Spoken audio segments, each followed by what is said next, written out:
We have one of we became good friends, poet, author, spoken word artist, award-winning poet, and of course, let's welcome her now. She'll give us the rest of the accolades. Diane Benskin, good morning and welcome. Good morning, everyone. Good morning, Tobago and the world by extension. All right, so since we connected on this very set, yes, we did. You have been following this program and myself for more than 12 years? About, could be. Mm-hmm. Very good. All right. So you're an award. Let's talk about the accolades that you have achieved. Call them by name and, of course, international icons, so to speak, in literature. Let's speak. So you're a poet, playwright, storyteller. You tell me. Well, I'm an award-winning poet and author. I also won an award, journalism, for the Caribbean Global Awards. I'm also involved with the Trinidad and Tobago Diaspora Outreach Network, which is formed by Dr. Andre Phillips, who graciously gives me a spot to do my storytelling, poetry, during their yearly awards. And I was there 3 weeks ago, early October it was, for an award, and down at the Claxton Bay Hotel Cara Suites. It was a resounding success, and I wish nothing more, that it can grow, because we have a lot of us out there doing our thing, representing our homeland and stuff like that. Yeah. All right. Well, there's a promise I made to you that we need to do, and that's to put your story in film. Yes. Because it's a wonderful story. Well, it's not a wonderful story, but it's a story that needs to be told to bring awareness to child abuse and that sort of thing. But anyway, all right, so let's talk about poetry and what a poet does. As a matter of fact, the artist, the poet, of course, we could go back to Shakespeare, what his work did to maybe bring change. And they often use poems to quote, or poets, or the work of poets, to quote from and to make their speeches get, the elevation that they want and so on. But let's talk about issues that poets need to address in some cases. For example, the situation between Venezuela, Trinidad, and the U.S. You have written a poem about that. Just tell me about what goes into that type of, when you have to deal with topical issues. So just go there. Well, as a poet, you have to be careful not to offend, because I want my listeners and readers to, stir them from their complacency and not just take things for granted. As an immigrant in the United States, of course, I see things from an immigrant's perspective. And sometimes I end up in TikTok lives and other forums, and you're trying to speak with them and let them know, well, those that are supportive of the current administration there, it is not fair, it is not right. So I try to do it through my poetry, and in there I like to drop nuggets of, I call it nuggets of information that people would not possibly know. And that's what I do. I tell stories, I feed on the pulse of what is going on, and I tell stories through my poetry. All right, I want you, and you shared with me this present situation, the tension, the potential, the unfortunate situation that could happen. Yes. As a poet, let's hear what you would have had, or your thoughts on this whole situation that maybe can change somebody's mind. Well, what is going on now within the Caribbean? Someone was speaking, and I heard them say, the Caribbean is the last paradise.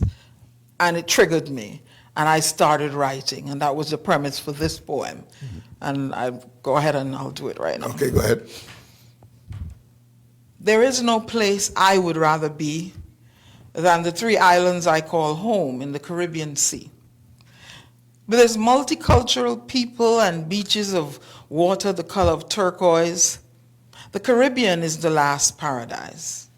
The luring trinity of sea, sand, and sun makes the Caribbean an ideal holiday destination. The splendor of our rainforests and aquatic hues, for residents and tourists, there's always plenty to do. The rich biodiversity of our beautiful islands and the plethora of undiscovered Edens could make us a target for an oligarch invasion. Our paradise cannot be bought so easily. Let us not present the Caribbean on a platter that makes us available to the highest bidder, representing some oil-thirsty empire. In our quest for global inclusion, we must be cognizant not to be reduced to performances and souvenirs for tourist consumption.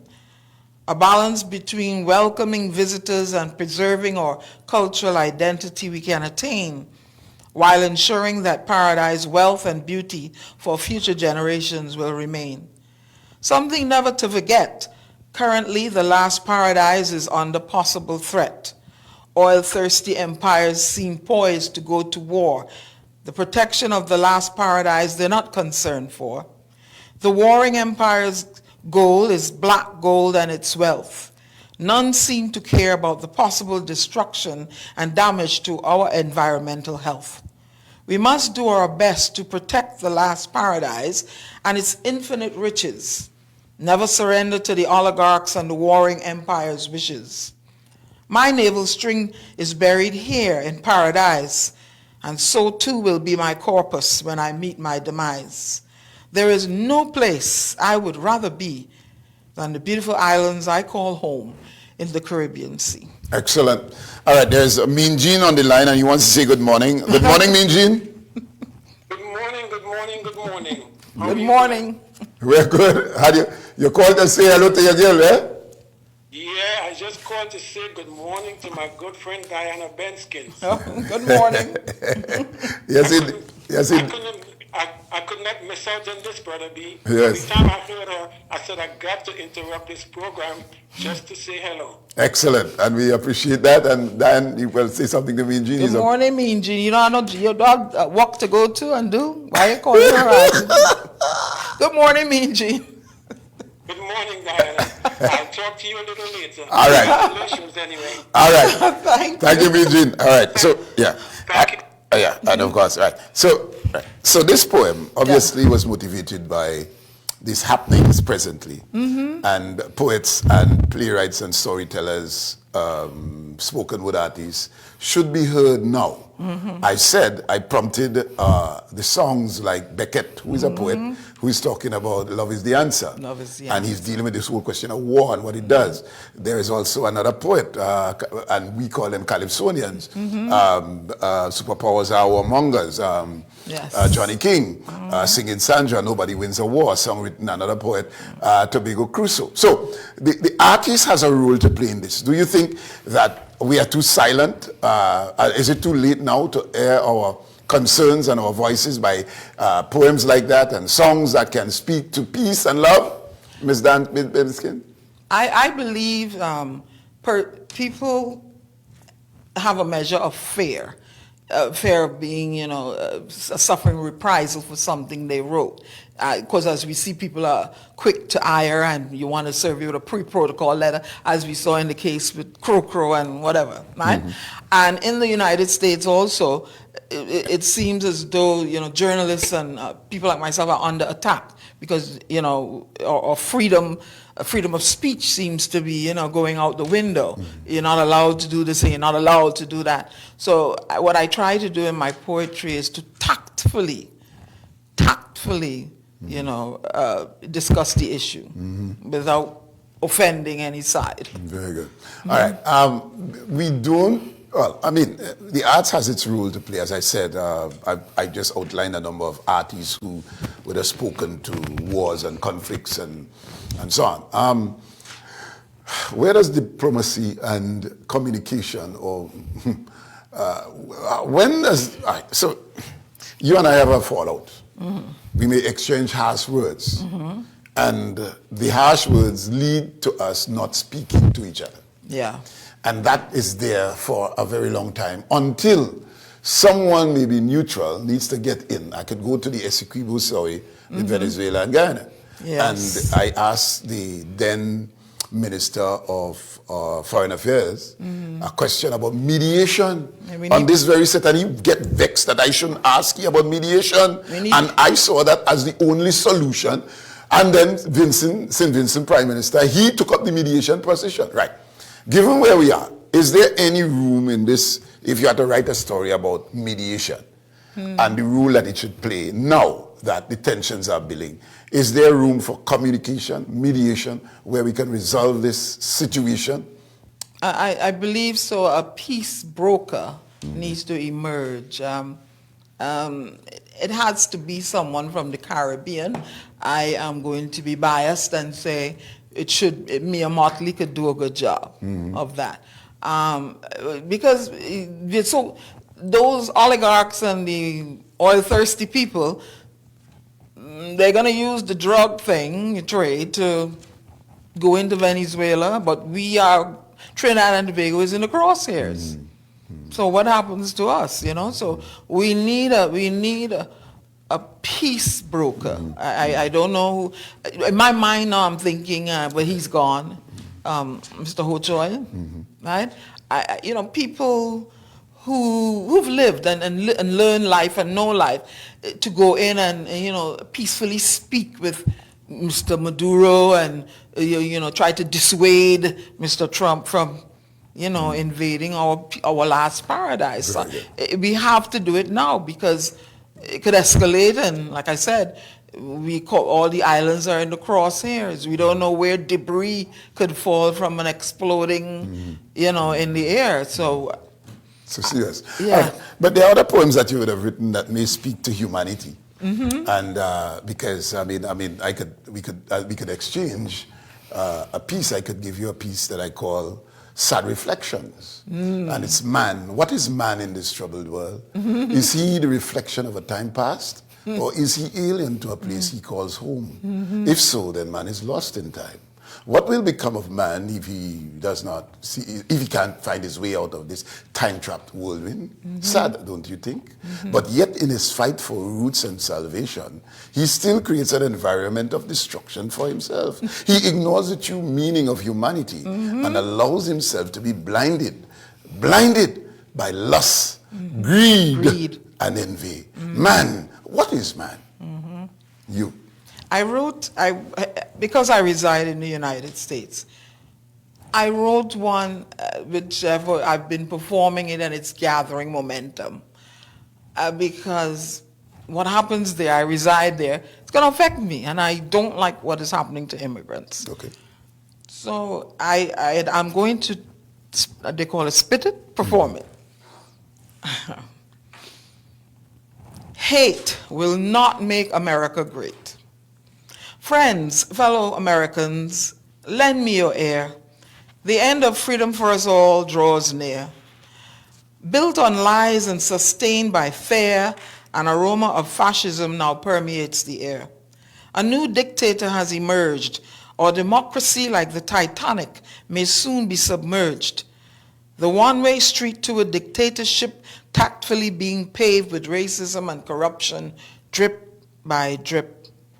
America is poised not to be the home of the brave and those yearning to be free. Immigrants uprooted, journalists targeted, the land once seen as a beacon of hope for many, for citizens and immigrants, hope is dwindling quickly. Now led by a wannabe king and his frivolous schemes that crushes the taxpayers' hopes and dreams. We, the people, do not agree with the covert dismantling of our democracy. We want the dictator and the oligarchs to refrain from their gluttonous acts that causes us pain. With actions that jeopardize our free existence, democracy is loudly being exiled into silence. Voters now forced to tolerate corruption that hemorrhages the coffers of our nation. Some look on with their eyes wide shut, while fellow citizens' jobs are cut. Oh, say, can you see we are rendered helpless against one man with a pen creating destructiveness? Women's right to choose obliterated, immigrants' hopes and dreams eviscerated. The democracy now wounded is limping. The wannabe king to perpetual power, it appears he wants to cling. Oh, say, America, can't you see our freedoms are being nibbled at quietly, slowly. The perpetual sunrises of democracy are jeopardized by the continued sunsets of autocracy. Friends, fellow Americans, thanks for lending the poet your ear. The time for saving the democracy draws near. Many have sacrificed or were made a martyr. We must collectively use our votes smarter. We won't stand idly by and allow some Reich to multiply. Freedom's torch will burn again. We, the people, want the republic to remain and democracy to eternally reign. Excellent. What a beautiful piece. No, right. So where can we see your work? Clearly, where we can find you on social media platforms. Okay, I'm on Diane Benskin on Facebook. I usually post there. Instagram, The Poet on TikTok. You can follow me there. I would perform pieces from time to time. My last anthology, Once Upon a Pandemic, a Callaloo of Poems to Savor. Yeah. I want to bring it and get it in the Tobago Library. Yeah. And I'm working on a new one also. I'm not sure what I'm going to call it, but I have several pieces that I'm, ready to put another anthology together. All right, you belong to, you mentioned an organization here in Trinidad. Mm-hmm. What is it again, just to remind us, and to the works that the Trinidad and Tobago Diaspora Outreach Network. Mm-hmm. What is it? What does it do? Well, it recognizes persons from the diaspora wherever they reside and their contributions to culture, arts, philanthropy, all those things. Mm-hmm. Mm-hmm. Yeah, well, Ms. Benskin, clearly, and of course, world renowned. You did receive an award in England or something? Yes, for the Caribbean Global Award for journalism. My dream when I came to the United States, I wanted to be a journalist. But I was told that, and it really broke me.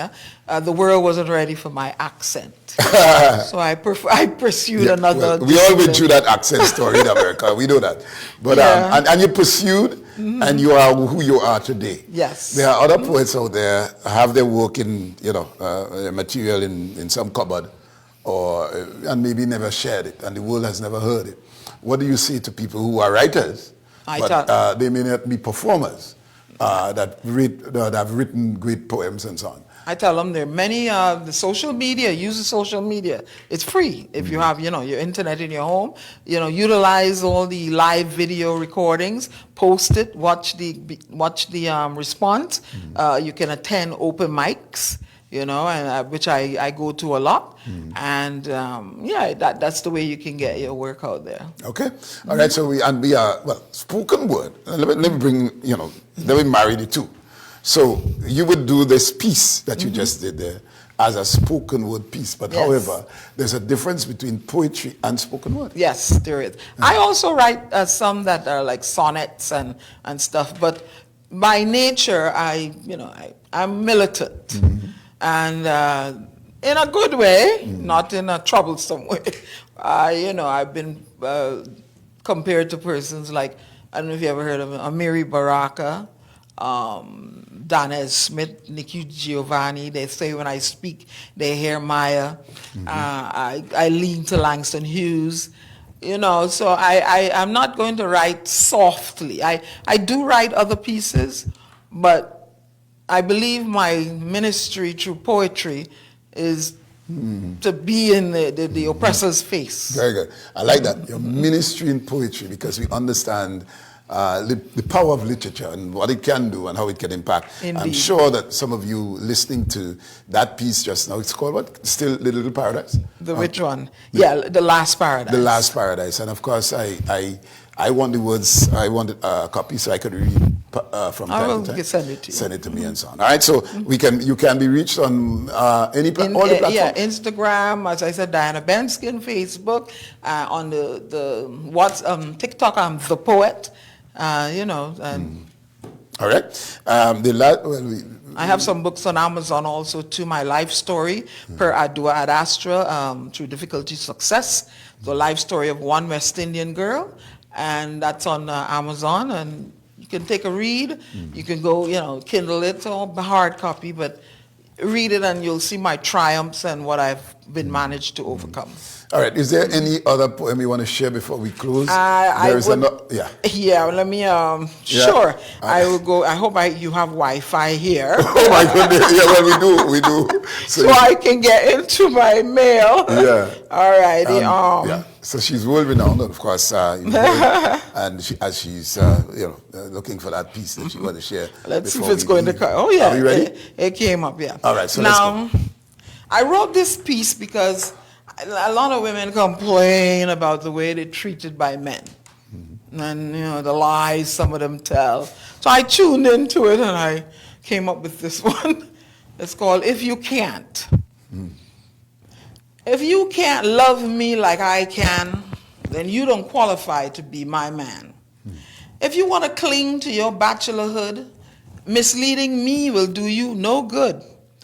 If you won't appreciate this premium blessing, well, keep on bargain hunting. If you are a player, do me a favor. Don't try to recruit me for your team. I have to fulfill my dreams. I will not subscribe to your lies and schemes. If committing to me seems oppressive, by then all means live and let me live. If betrayal is a seed you want to sow, in my garden it will not grow. If you're addicted to loving from another, I can't be your only lover. If you plan on ignoring my texts all day, don't call me at midnight looking for somewhere to lay. No intentions of offering me something that will last. Let me just leave you right here in the past. I will not manipulate you into loving me only. That should come easily and freely. I will not clip my wings because you are afraid to fly. Don't bother to kiss, just let us say goodbye. Don't pretend to be what I want for me, living a fantasy that is a fallacy.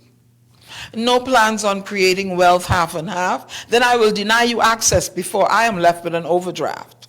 A first-class ride for me is a must. I will not be riding anywhere with you on that Greyhound bus. Don't try talking your way into my cookie if you're not prepared to commit to me. If you knew the number of men who are hoping you fail, you would cherish and appreciate this female. If you don't want me 365 days a year, when you see me, don't speak. I'm not going to hear. All right, great. All right, so, and there's so much more. And I feel so, relieved that there is a softer side to approaching any, going back with conflict and an exchange of words, soft words that turn away at wrath. And the poet has a way of reaching. And I'm sure you would have reached a number of people this morning. And we want to thank you for being in with us. And thank you for having me. Yeah, it's always a pleasure. Good. All right, so we'll hang out. But of course, cup of tea, we will go into cup of tea. So I know you have to wait for me. But I'll take you back to where you're going and so on. So it was a pleasure having you. Likewise. And always, once you're in Tobago, you hook up. I know you never cease to engage me. Very good.